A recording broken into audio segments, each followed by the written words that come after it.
Hi everyone. Good morning, good evening, good afternoon. કેમ છો બધા? મજામાં? I hope all are doing well.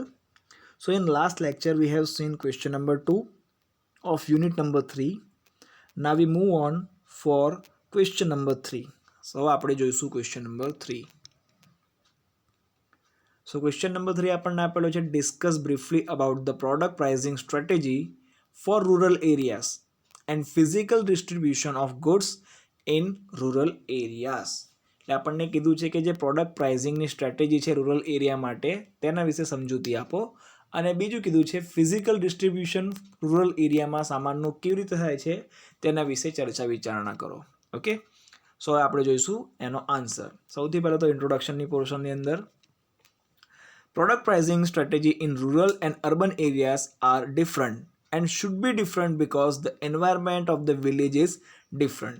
એટલે કે જે કિંમત નિર્ધારણ છે એ શહેરની અંદર અને ગામડાની અંદર જુદું જુદું હોય છે અને હોવું જ જોઈએ. એનું કારણ શું? કારણ કે જે ગામડાનું એન્વાયરમેન્ટ છે એ શહેરના એન્વાયરમેન્ટ કરતાં ટોટલી ડિફરન્ટ હોય છે.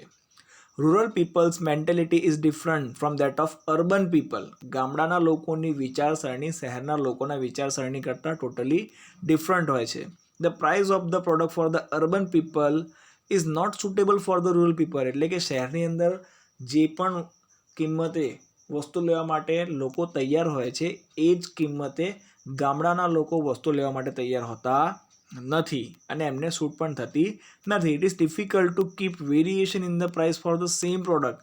એટલા માટે ઘણી વખતે કિંમત એક સરખી રાખવી એ ઘણી વખતે કેવી હોય છે? ડિફિકલ્ટ હોય છે for different places. In the age of IT અને અત્યારે ઇન્ફોર્મેશન ટેકનોલોજીનો સમયગાળો છે ત્યારે there is a transparency and transportation facility. આપણને ટ્રાન્સપરન્સી પણ જોવા મળે છે અને ટ્રાન્સપોર્ટેશનની ફેસિલિટીઝ પણ જોવા મળે છે જે કેવી છે? ઝડપી છે. It is not easy to formulate the product pricing strategy in the rural areas. Okay, so આટલું આવશે ઇન ઇન્ટ્રોડક્શન પોર્શન. પછી આપ્યું છે pricing of the product for the rural areas. There are two opinions regarding price of the product in the rural areas. એટલે કે જે rural areas છે એના માટે જો કિંમત નિર્ધારણ કરવી હોય તો એના માટે બે ઓપિનિયન આપવામાં આવેલી છે. એમાં સૌથી પહેલી આપી છે આપણને affordable price and next one is common pricing strategies. Affordable એટલે કે ગામડાના લોકોને પોસાય તેવી કિંમત, એને શું કહીશું આપણે? Affordable price. The income of the rural people is lower than that of the urban people. ગામડાના લોકોની આવક શહેરના લોકોની આવક કરતાં કેવી હોય છે? ઓછી હોય છે. They R saving minded people અને એ લોકો કેવા હોય છે? બચત કરનારા લોકો હોય છે. દે બિલીવ ઇન ધ ઇકોનોમી. તે લોકો અર્થશાસ્ત્રમાં વિશ્વાસ રાખે છે. they do not afford to pay high price and buy the product. તે લોકો ઊંચી કિંમત આપીને વસ્તુ ખરીદવામાં માનતા નથી. ઇટ ઇઝ અ ફેક્ટ અને વસ્તુ ફેક્ટ છે that in these circumstances આવા સંજોગોમાં if the price is affordable then the success is gained.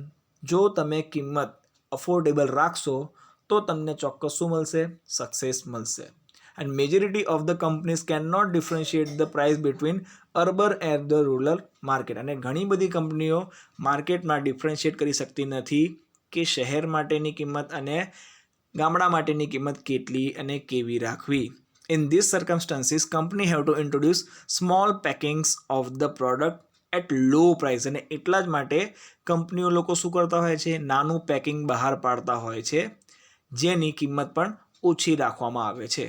So that જેના કારણે rural people can buy them, જેના કારણે ગામડાના લોકો એ વસ્તુ પરચેસ કરી શકે. At their price is ₹1, 2, 5 or 10. અને એટલા માટે આપણને ઘણી બધી વસ્તુઓ જે નાના નાના પડીકા સેશેસ જોવા મળે છે જે ₹1 અવેલેબલ છે, ₹2 અવેલેબલ છે, ₹5 ₹5 અને ₹10 પણ અવેલેબલ જોવા મળે છે. ઓકે, ફોર એક્ઝામ્પલ 1 અને 2 રૂપીસના આપણને શેમ્પૂના પડીકા જોવા મળે છે, ₹5 પાર્લેજીનું બિસ્કિટ જોવા મળે છે, 10 રૂપીસમાં આપણને બાલાજીનું વેફર પણ પ્રોવાઈડ થતું જોવા મળે છે.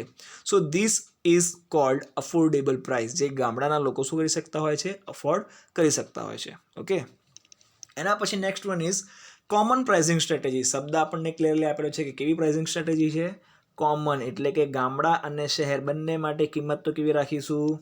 એક સરખી રાખીશું. અમે ક્યાંય ગામડાના લોકોને સસ્તું નહીં આપીએ અને ક્યાંય શહેરના લોકોને મોંઘી વસ્તુ આપીશું નહીં. Okay, many companies have અડોપ્ટેડ the strategy of the common pricing in both urban and the rural people. ઘણી કંપનીઓએ ગામડા અને શહેર માટે વસ્તુની કિંમત એકસરખી રાખી છે, કોઈ પણ ડિફરન્શિએશન કરેલું નથી. And they has been more effective, અને તે ઘણું બધું ઇફેક્ટિવ હોય છે. For example, Samsung, LG, Godrej etcetera company not adopted the concept of different price in the rural people. અને એમણે ક્યારે પણ પોતાના વસ્તુ માટે ડિફરન્ટ કિંમત રાખવાનું નક્કી કરેલું નથી. Their policy is sell similar models at a similar price to the similar customer. એટલે કે એક સરખા મોડલ્સને એક સરખી કિંમતમાં એક સરખા ગ્રાહકને વહેંચવું, આ એમનું શું છે? પોલિસી ગણવામાં આવે છે.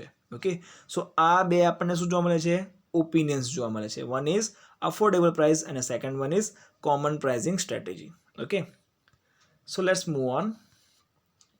હવે આપ્યું છે આપણને matters concern with the pricing, જેનો અર્થ થાય છે કિંમત નિર્ધારણ સાથે સંદર્ભિત બાબતો. ઓકે, તો સ્ક્રીન ઉપર તમે ખાલી શું જોશો? પોઈન્ટ્સ જોઈ શકો છો, જેના વિશે એક્સપ્લેનેશન તમને બુકની અંદર પેજ નંબર 116 ઉપર જોવા મળશે. એટલે કે 116 નંબરના પેજ ઉપર તમને ડિટેલમાં લખીને આપેલું છે. સો એમાં આપણને 5 પોઈન્ટ્સ આપેલા છે. Number 1 is special occasion pricing. Special occasion એટલે કે કોઈ ખાસ પ્રસંગો હોય ત્યારે આપણે શું કરીએ છીએ? વસ્તુની કિંમતમાં ઘટાડો કરીએ છીએ. ઓકે, અને મેઇનલી ઇન ઇન્ડિયા આપણને ખબર છે ઘણા બધા પ્રસંગો હોય છે, ઘણા બધા તહેવારો હોય છે, તો એ સમયે જે વેચનારા લોકો હોય છે, કંપનીઝ હોય છે, એ પોતાની વસ્તુની માર્કેટમાં શું કરી નાખે છે? કિંમત ઘટાડી નાખે છે, કે જેના કારણે એમનું સેલિંગ વધી શકે. Okay, so in the rural market, to gain the success, product can be sold at the discounted price on certain occasions because people celebrate various festivals according to their own custom. પોતાના રીતિ રિવાજોના according એ પોતપોતાના જુદા જુદા તહેવારો ઉજવતા હોય છે. For that they purchase specific product, અને એના માટે લોકો શું કરતા હોય છે? સ્પેસિફિક પ્રોડક્ટની ખરીદી કરતા હોય છે. Next one is strategy for payment terms. એટલે કે જે વસ્તુ વેચાઈ ગઈ છે એની પેમેન્ટ માટેની સ્ટ્રેટેજી અને શરતો નક્કી કરવી. The income of the majority of rural people is seasonal. જે મેજોરિટી છે રૂરલ પીપલની, એમની આવક નોર્મલી કેવી હોય છે? સિઝનલ હોય છે, એટલે કે મોસમી હોય છે. તે depend on agriculture and seasonal home and cottage industry. અને એમની આવક ખેતી આધારિત હોય છે, અને ખેતીના સંબંધિત જેટલા પણ ઉદ્યોગો છે તેને આધારિત હોય છે. After selling agricultural product they have sum income. એટલે કે ખેતીના દ્વારા ઉત્પન્ન થયેલા અનાજથી તે લોકો શું કરે છે? પોતાની આવક મેળવે છે. Keeping all this in consideration, આ બધી વસ્તુને ધ્યાનમાં રાખીને, if the terms of payment are favourable, જો પેમેન્ટની ટર્મ્સ એમના માટે ફેવરેબલ હશે તો ઓટોમેટિકલી જે રૂરલ માર્કેટ છે ત્યાં એમનું સેલિંગ વધારે થયેલું આપણને જોવા મળશે. Okay, next one is credit strategy. અત્યારના સમયમાં મોસ્ટલી સૌથી વધારે ચાલતી સ્ટ્રેટેજી કઈ છે? ક્રેડિટ સ્ટ્રેટેજી, એટલે કે ઉધારમાં વેચાણ. તો majority of the customer can not afford to purchase by cash. એટલે કે મોસ્ટ ઓફ પીપલ જ્યારે ખરીદી કરવા જાય તો ઓન કેશ તે લોકો જલ્દી ખરીદી કરતા નથી. Hence credit should be consider factor in the rural strategy. એટલા માટે ક્રેડિટને શું કરવામાં આવે છે? કન્સિડરેબલ ફેક્ટર પણ ગણવામાં આવે છે. ઓકે, એના પછી છે સિમ્પલ ઓર ઇઝી પ્રાઇઝિંગ. સાદી અને સરળ કિંમત નિર્ધારણ. Urban people can calculate if the price is printed even in a fraction, while rural people can not calculate the fraction price. શહેરના લોકો જો કિંમત આપણને પોઈન્ટમાં આપવામાં આવેલી હશે તે લોકો સમજી શકશે, પરંતુ ગામડાના લોકોને જો કિંમત પોઈન્ટમાં આપવામાં આવી હશે તો તે લોકો જલ્દી સમજી શકતા નથી. So there are chances of being cheated. એટલે એવા સમયે છેતરાઈ જવાના પણ ચાન્સીસ હોય છે. Instead of fraction of 5.85 full amount of 6 pricing is preferable. એટલે કોઈ વસ્તુની કિંમત જો 5.86 પૈસા હોય, 5 રૂપિયા ને 86 પૈસા હોય, તો એની કિંમત ડાયરેક્ટ 6 રૂપિયા ગણીને આગળ વધારવામાં આવે છે. ઓકે, એને શું કહેવામાં આવશે? સિમ્પલ એન્ડ ઇઝી પ્રાઇઝિંગ ગણવામાં આવશે. Next one is net total pricing strategy. Rural customers should know the total price of the product after additional adding local tax, VAT, etc. only price is printed on the local taxes and other taxes are excluded, then the customer doubts about the price. એટલે કે જે ગામડાના લોકો હોય છે એમને total કિંમતમાં ખબર પડે છે કે જેની અંદર લોકલ ટેક્સીસ અને વેટ એડ કરવામાં આવે છે. ઓકે, અને એ વસ્તુ પ્રિન્ટેડ પણ હોય છે. And the local taxes about and other taxes are excluded, અને જો બીજા કોઈ ટેક્સીસને એક્સક્લુડ કરવામાં આવે છે તો કસ્ટમરને ઘણી વખતે શું થાય છે, ડાઉટ પણ જાય છે કે આ વસ્તુ ખરેખરમાં ખરીદવા જેવી છે કે નહીં, એની કિંમતમાં વધારો કે ઘટાડો છે તો એ કોના કારણે છે. ઓકે, સો આ પ્રકારના ડાઉટ્સ પણ થઈ શકે છે. So this 5 points comes under matter concern with the pricing, એટલે કિંમત નિર્ધારણ કરતી વખતે ધ્યાનમાં રાખવાની બાબતો આપવામાં આવેલી છે. ઓકે, એના પછી આપ્યું છે આપણને physical distribution of goods in the rural area, એટલે કે જે ગ્રામીણ વિસ્તાર છે ત્યાં આપણે વસ્તુ કે સેવાને ડિસ્ટ્રીબ્યુટ કરવું છે તો આપણે કેવી રીતે અને કયા કયા પ્રકારે કરી શકીએ છીએ. સો હવે આપણને channels of physical distribution in rural area આપવામાં આવેલું છે કે તમે કઈ કઈ રીતે ગ્રામીણ વિસ્તારની અંદર પોતાની વસ્તુઓ પહોંચાડી શકો છો. તો ટોટલ 6 પોઈન્ટ્સ આપણને આપવામાં આવેલા છે. Number 1 is private shop. Private શોપનો મતલબ થાય છે ખાનગી દુકાનો. ઓકે, હવે હું તમને શોર્ટની અંદર આ જે વસ્તુઓ આપવામાં આવેલી છે તે સમજાવવાનો પ્રયત્ન કરું છું. આઈ હોપ તમે એ સમજવાનો પણ પ્રયત્ન કરશો. અને પેજ નંબર 117 ઉપર તમને આનામાં ડીપમાં સમજૂતી આપવામાં આવેલી છે, પરંતુ તમે વાંચશો તો તમને ઇઝીલી ખબર પડી જશે કે પ્રાઇવેટ શોપ એટલે કે કોઈ ખાનગી દુકાનો છે કે જ્યાંથી તમે વસ્તુને ખરીદી શકો છો. ઓકે, સો પ્રાઇવેટ શોપમાં તમને થોડીક વસ્તુ આપવામાં આવેલી છે. Private shops are backbone of the rural marketing. Private શોપને આપણે રૂરલ માર્કેટિંગની બેકબોન ગણી શકીએ છીએ, કરોડરજ્જુ ગણી શકીએ છીએ. In many case money lenders and the landlords run their private shop. અને ઘણા બધા કેસીસની અંદર જે શહેરની અંદર કોઈ એક મોટો લેન્ડલોર્ડ હોય કે જે જમીનને લોકોને ભાડે આપતો હોય તે પોતાની પ્રાઇવેટ દુકાનો ચલાવતો હોય છે. There are nearly 22,000 primary rural market in India. અને આપણા ભારતની અંદર પ્રાઇમરી રૂરલ માર્કેટની અંદર 22,000 જેટલા આપણને રિટેલર્સ જોવા મળે છે. એટલી દુકાનો જોવા મળે છે, પ્રાઇમરી રૂરલ માર્કેટ જોવા મળે છે. 22,000 પ્રાઇમરી રૂરલ માર્કેટ છે અને એની અંદર 8 crore retailers have there on private shop. એટલે કે 8 કરોડ રિટેલર લોકોની પોતાની પ્રાઇવેટ દુકાનો જોવા મળે છે. Each shopkeeper covers average 600 family. અને દરેક દુકાનદાર ઓછામાં ઓછા 600 ફેમિલીને કવર કરે છે. Okay, and average sale of each shop is below ₹600 per day. એટલે કે એ લોકો દિવસની અંદર 600થી ઓછા રૂપિયા કમાય પણ છે. સો આ વસ્તુ આપણને આપણા ઇન્ડિયાની આપવામાં આવેલી છે કે ઇન્ડિયાની અંદર 22,000 જેટલા પ્રાઇમરી રૂરલ માર્કેટ છે, જેની અંદર 8 કરોડ રિટેલર લોકો છે જે પોતાની પ્રાઇવેટ દુકાનો સંભાળે છે, જેમાંથી દરેક એક જેટલો પણ શોપકીપર છે એની અંડર ઓછામાં ઓછા 600 ફેમિલી કવર કરે છે.